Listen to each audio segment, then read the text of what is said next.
আমাদের সশস্ত্র বাহিনীর মধ্যে কারা ঘাপটি মেরে দিল্লির খলনায়ক অ্যাসেট হিসাবে কাজ করছে।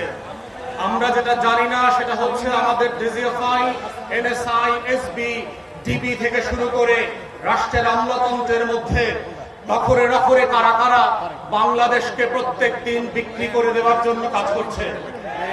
সোশ্যাল মিডিয়াতে আমরা শুক্রবার থেকে জানি যে কে কে এই শুটিং এর সাথে জড়িত। তারা মোমেন শাহী থেকে সীমান্ত ক্রস করে ওই পারে চলে যাবে। গারো পাহাড়ের এক ফিলিপ নামে ছেলের কথা বললাম, কিন্তু আমাদেরকে সোশ্যাল মিডিয়াতে জানানো হলো এই শুটার নাকি সিলেটে যাবে। কারা জানিয়ে পুরো জাতির দৃষ্টি পরিবর্তন করেছে। আমাদের সংস্থাগুলো 40 মিটার নিচ থেকে নাকি বিএনপি জামাত ধরতে পারত এক সময়।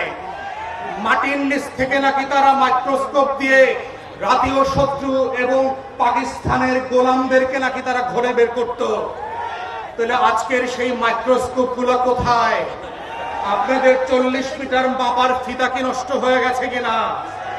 যারা আজকে বাংলাদেশের ভিতরে বসে আমার আজাদির লড়াইকে ধ্বংস করে দিয়েছে, ৭১-এর পরেও আমরা দেখেছি বাংলাদেশে কিভাবে স্বাধীনতাকামী মুক্তির লড়াইয়ের সৈনিকদেরকে ব্রাশফায়ার করে ৩০,০০০ ৪০,০০০ মানুষকে এই আওয়ামী মুজিববাদীরা হত্যা করেছে।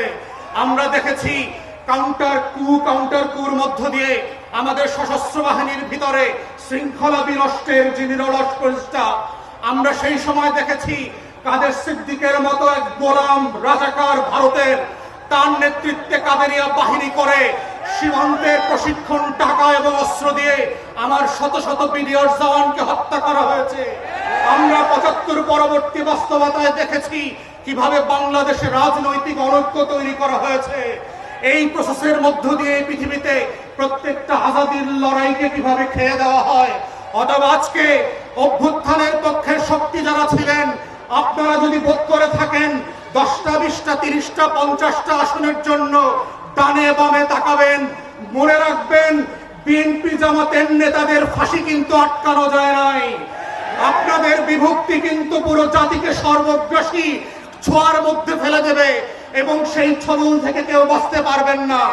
তাই আজকে ৭৫ পরবর্তী সেই বাংলাদেশের আজাদী যে হস্তক্ষেপ ছিল, আজাদী ছিনতাই হয়ে গিয়েছিল, সেই ছিনতাই হওয়ার ইতিহাস থেকে নতুন করে আবার আমাদেরকে শিখতে হবে যে বাংলাদেশের এই খলনায়করা কিভাবে প্রশাসনে ঘাপটি মেরে বসে আছে, বিভিন্ন রাজনৈতিক দলকে বিভ্রান্তির মধ্যে ফেলছে। গণ অভ্যুত্থানের এক দলকে আর এক দলের বিরুদ্ধে বট বাহিনীর মিথ্যা পোস্টের মধ্য দিয়ে লেলিয়ে দেওয়া হচ্ছে, সম্পর্ক হানি করে বাংলাদেশকে রাষ্ট্র আকারে দুর্বল করা এবং এইখানে নির্বাচনকে ভণ্ডুল করবার যে আয়োজন চলছে এবং এর পিছনে যে বয়ানের রাজনীতি আছে। আমার 5 দশকের বুদ্ধিবেশারা, আমার সাংবাদিক আর শিক্ষকরা ফেসবুকে যারা বিভিন্ন সময় সুশীলতা দেখান, তারা যেভাবে বয়ানের রাজনীতি করছেন, দিল্লির আধিপত্যবাদকে সফট পাওয়ার আকারে আমার সামনে হাজির করছেন, এইটা হচ্ছে অশনি সংকেত। এবং গণ অভ্যুত্থানের তরুণদেরকে মাথায় রাখতে হবে যে এই অভ্যুত্থানটা কিভাবে আগেও আজাদীর লড়াইটাকে নাই করে দেওয়া হয়েছিল, কোন কোন উপকরণ দিয়ে করা হয়েছিল, কোন কোন প্রতিষ্ঠানকে দিয়ে করা হয়েছিল, রাজনৈতিক দলগুলোর ভুল সিদ্ধান্তগুলোকে কিভাবে আবার মঞ্চস্থ করবার চেষ্টা করা হচ্ছে। এটা বোঝার মধ্যেই হচ্ছে জুলাইকে ধরে রাখার একমাত্র সত্য। আজকের গণ অভ্যুত্থানের শক্তিগুলোকে মাথায় রাখতে হবে। শত্রু সাপেক্ষে আমার বয়ানের রাজনীতি যেমন মোকাবেলা করতে হবে, শত্রু সাপেক্ষে আজাদীর লড়াইকেও হেফাজত করতে হবে। এটাই হচ্ছে আজাদী ধরে রাখার একমাত্র বাহন। এর বাইরে আর কোনো লড়াই নাই এবং সেই লড়াইতে আমরা চাই নতুন করে আবার ইনকিলাব জিন্দাবাদ হয়ে ভারতবর্ষের আনাচে কানাচে থেকে, হর্ষদ মোহানির ভয়েস থেকে, আজকে যেভাবে হাদির কণ্ঠকে দিয়ে সারা বাংলাদেশ আত্মস্থ করেছিল, সেই ইনকিলাব আবার আবাবিলের মতো আসমান থেকে ফিরে আসবে। ইনকিলাব ইনকিলাব ইনকিলাব ইনকিলাব।